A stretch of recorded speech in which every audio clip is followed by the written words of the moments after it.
Vietnam.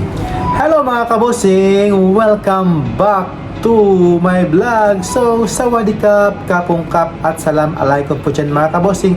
Sa lahat po nanonood po sa aking YouTube channel, hello po. At sana nga mga kabosing ay nakasubscribe nga kayo mga kabosing. And Xin Chào Vietnam. At syempre, for today's video nga mga kabosing, ang ating ngayong tatalakayin ay ang Mr. and Miss Cosmo, na kung saan dumating na nga mga kabosing ang mga kandidato mga kabosing sa kanilang contest nga mga kabosing. At syempre, launching nga ito ng Mr. and Miss Cosmo. At syempre, sino nga ba dyan mga kabosing ang malakas na makakalaban ni Bella Ismael? At syempre, ng ating pambato from the Mr. Cosmo na si Enzo Bunuwan nga mga kabosing. So, andyan na mga kabosing, dumating na nga dyan yung mga iba't ibang countries nga mga kabosing para nga sa launching ng Miss Cosmo. At andyan na nga dyan si Miss Greece, si Japan, Cambodia, Myanmar, Kenya,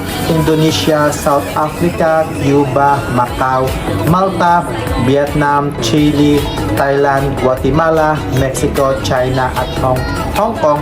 At syempre naman sa Mr. Cosmo is andyan din si Indonesia, si Thailand, Ecuador, Mexico, Myanmar, China at Cambodia nga mga kabosing. So sa 17 na ito mga kabosing, no, sa Miss Cosmo, so sa for me lang ha, yung dito yung parang mas umangat talaga yung ganda dito is si Greece, andyan maganda din, si Vietnam maganda, si Thailand maganda, si Kenya maganda sa Africa. At syempre ang pambato ng Indonesia na ang ganda mga kabosing itong si Indonesia. So grabe, no, ang lakas ng laban ngayon ng Indonesia at syempre ng Vietnam.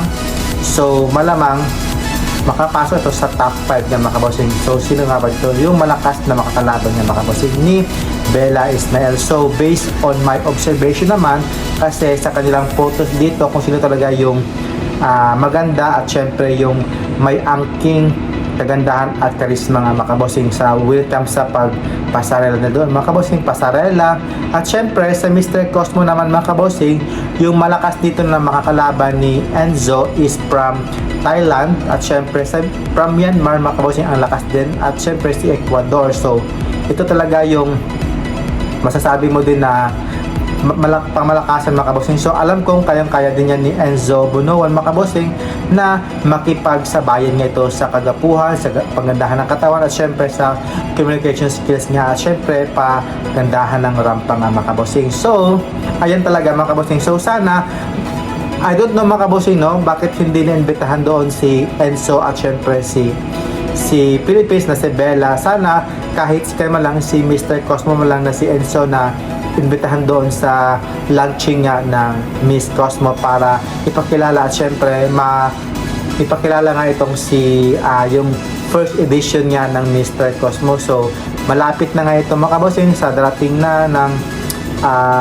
December na nga ito ang third year ng Miss Cosmo at syempre first year ng Mr. Cosmo. So sa tingin nyo guys, sino kaya dito ang makakapag-uwi ng corona? So dito nga ba sila kukuha sa 17 na delegates nga mga kabosing, no, para sa launching nga dito pa sila kukuha ng Miss Cosmo at dito din sila kukuha ng Mr. Cosmo sa launching nga ng Mr. Cosmo nga mga kabosing. So please comment down below mga kabosing at syempre huwag kalimutang mag-subscribe mga kabosing sa aking YouTube channel. Alam kong kayang-kaya mga kabosing nun ni Enzo na makipagpukpukan at syempre basta tiwalan tayo sa kakayahan ng ating pambato na si Bella Ismael at syempre ni Enzo Bunuwan nga mga kabosing. Kaya fight at syempre gusto kong makuha ng Philippines ang Mr. Cosmo nga at syempre kay Bella din mga kabosing ang Miss Cosmo nga. So